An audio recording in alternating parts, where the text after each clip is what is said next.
हर बना तू दिहले बाड़ू हमके आपन प्रेम दीवाना हो। अब पैबू नहीं हमारा जैसन और जिंदगी में मर्दाना हो। अरे कर सगाई पक्का हमरे हाथ से पहिरा रिंग हो। अरे हई भोजपुरिया, अरे हई भोजपुरिया किंग जमाना कहेला पवन सिंह हो।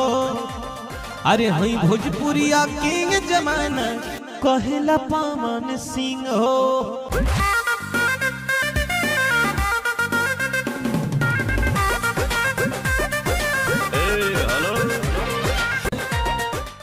अरे कर सगाई पक्का हमारे हाथ से पहिरा रिंग हो।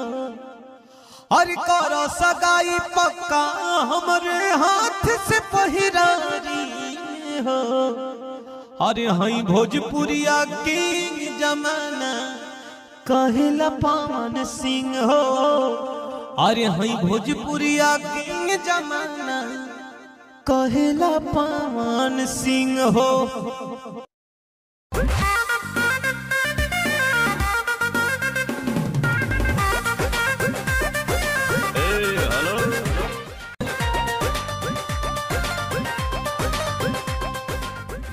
अरे बना तू दिहले बाड़ू हमके आपन प्रेम दीवाना हो।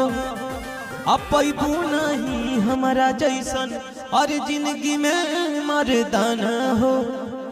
अरे कर सगाई पक्का हमरे हाथ से पहिरा रिंग हो।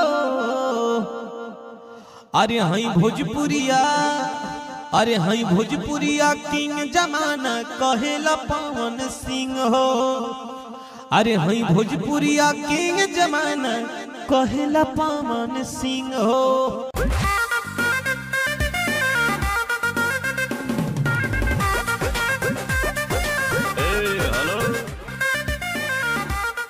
अरे कर सगाई पक्का हमारे हाथ से पहिरा रिंग हो। अरे कर सगाई पक्का हमारे हाथ से पहिरा रिंग हो।